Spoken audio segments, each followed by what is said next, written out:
ذوالفقار علی بھٹو۔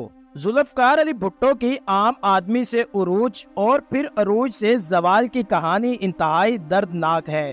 ناظرین یاد رہے، ذوالفقار علی بھٹو 5 جنوری 1928 کو آج کے صوبہ سندھ میں پیدا ہوئے۔ انہوں نے اپنی سیاست کا آغاز 1958 میں کیا۔ بھٹو نے پاکستان کے پہلے dictator field marshal general Ayub Khan کے دور حکومت میں وزیر خارجہ، وزیر تجارت، وزیر صنعت، وزیر قدرتی وسائل، وزیر اقلیت امور اور وزیر صحت کے طور پر خدمات سر انجام دیں۔ انہیں ستمبر 1965 میں اقوام متحدہ کی جنرل اسمبلی میں پاکستان کا موقف دلیرانہ طریقے سے پیش کرنے پر آسمانوں کو چھو لینے والی شہرت ملی، جس کے بعد انہوں نے دسمبر 1966 میں پاکستان پیپل پارٹی کی بنیاد رکھی، جو کہ انتہائی کم وقت میں مقبول ترین سیاسی جماعت بن کے ابھری۔ جلسوں میں اسلام کے علاوہ عوامی جذبات اور عوام کے دل و دماغ کی بات کرنا ان کا سب سے بڑا خاصہ تھا۔ ان کی اس خوبی نے انہیں ایک انقلابی لیڈر بنا ڈالا۔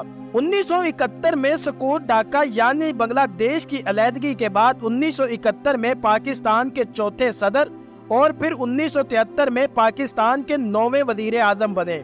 ویسے تو ذوالفقار علی بھٹو نے اپنے سیاسی کیریئر میں بے پناہ کارنامے سر انجام دیے، مگر ان کا سب سے بڑا کارنامہ یہ ہے کہ جب اسلام دشمنوں نے مسٹر بھٹو کو ایٹمی پروگرام شروع کرنے پر نشان عبرت بنانے کی دھمکی دی، تو بھٹو نے 1972 میں پاکستان کے ایٹمی پروگرام کو نہ صرف شروع کیا بلکہ عالمی طاقتوں کے دباؤ کو کھاتے میں نہ لاتے ہوئے آنکھوں میں آنکھیں ڈال کر کہا کہ ہم گھاس کھا لیں گے لیکن ایٹم بم ضرور بنائیں گے۔ جبکہ ان کا دوسرا بڑا کارنامہ 1973 میں پاکستان کا پہلا متفقہ آئین دینا ہے۔ صرف یہی نہیں، 1974 میں تمام اسلامی ممالک کو یکجا کر کے لاہور میں پہلی اسلامی سربراہی کانفرنس کا انعقاد کروانا بھی ان کا ایک اہم کارنامہ ہے، جسے آج بھی ان کی بڑی کامیابیوں میں سے ایک سمجھا جاتا ہے۔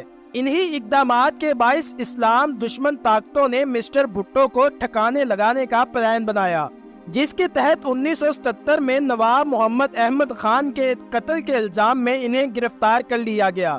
پھر 18 مارچ 1978 کو ہائی کورٹ نے انہیں سزائے موت سنا دی۔ 6 فروری 1979 کو سپریم کورٹ نے بھی ہائی کورٹ کی سنائی گئی سزائے موت کی توثیق کر دی۔ یوں 4 اپریل 1979 کو راول پنڈی جیل میں انہیں پھانسی دے دی گئی۔ صدام حسین کا عراق کا مسلسل 24 سال تک صدر، وزیر اعظم اور سپریم کمانڈر رہنے کے بعد پھانسی کے تختے پر لٹکانے تک کا سفر رلا دینے والا ہے، کیونکہ صدام حسین 28 اپریل 1937 کو مسلم ملک عراق میں پیدا ہوئے، جبکہ مسلسل جدوجہد اور محنت کے بعد صدام حسین 16 جولائی 1979 کو پہلی مرتبہ عراق کے 5ویں صدر بنے۔ دنگ کر دینے والی بات یہ ہے کہ صدام حسین مسلسل 24 سال تک عراق کے صدر رہے۔ واضح رہے کہ عراق میں 6 بڑے عہدے ہیں، جن میں صدر، وزیر اعظم، افواج کا سپریم کمانڈر، وزیر دفاع، چیئرمین انقلابی کمانڈر، کونسل اور سیکرٹری جنرل ہیں۔ ناقابل یقین طور پر یہ تمام عہدے مسلسل 24 سال تک صدام حسین کے پاس تھے، مگر جب ان کے زوال کا وقت آیا تو امریکہ کی سربراہی میں اتحادی فوج کے حملوں کے دوران صدام حسین کو گرفتار کیا گیا، جس کے 3 سال بعد 5 نومبر 2006 کو اپنے حکمرانی کے دوران قتل و غیرت کے کئی مقدمات اور خاص طور پر 148 لوگوں کے قتل کے الزام میں ایرانی حکومت کی طرف سے انہیں مجرم قرار دیا گیا، جبکہ 23 دسمبر 2006 کو امریکہ کے کہنے پر انہیں سزائے موت دیتے ہوئے حج کے دن پھانسی پر لٹکا دیا گیا۔ صدام حسین کو رہتی دنیا تک عبرت کا نشان بنانے کے لیے ان کی پھانسی کو پوری دنیا میں لائیو نشر کیا گیا۔ محمد نجیب اللہ۔ واضح رہے کہ محمد نجیب اللہ 6 اگست 1947 کو افغانستان کے صوبہ بکیا کے مشہور شہر گرداس میں پیدا ہوئے، جبکہ محمد نجیب اللہ 1987 سے 1992 تک افغانستان کے صدر رہے۔ ناقابل یقین طور پر وہ مسلمان ہونے کے باوجود کمیونسٹ ہونے کی وجہ سے روس کے بڑے حامی تھے، اس لیے ان کے بارے میں کہا جاتا تھا کہ وہ ڈاکٹر نجیب اللہ کہلانے کی بجائے وہ ڈاکٹر نجیب کہلوانا پسند کرتے تھے۔ انہی وجوہات کی وجہ سے 1996 میں طالبان نے ان کی حکومت کا تختہ الٹ کر انہیں معزول کر دیا۔ بہرحال سفارتی تحفظ کا لحاظ رکھتے ہوئے کسی افغان نے انہیں نہیں مارا، مگر طالبان اکثریت پسندوں کے ایک گروپ نے سفارتی روایات کو توڑتے ہوئے نہ صرف نجیب اللہ کو زبردستی پکڑ کر اپنے ساتھ لے گئے بلکہ انہیں سزائے موت دے دی۔ کچھ لوگوں کا کہنا ہے کہ انہیں نامرد کر کے ننگا پھانسی کے پھندے پر لٹکایا گیا تاکہ لوگ ان کی دردناک موت سے سبق حاصل کر سکیں۔ طالبان نے ان کے ساتھ اتنا ظلم اس لیے کیا کیونکہ طالبان انہیں روس کی کٹ پتلی نہیں بلکہ اللہ پر یقین نہ کرنے کے باوجود اپنے آپ کو مسلمان کہنے والا حکمران سمجھتے تھے۔ یوں ان کی زندگی کا اختتام انتہائی خطرناک طریقے سے ہوا۔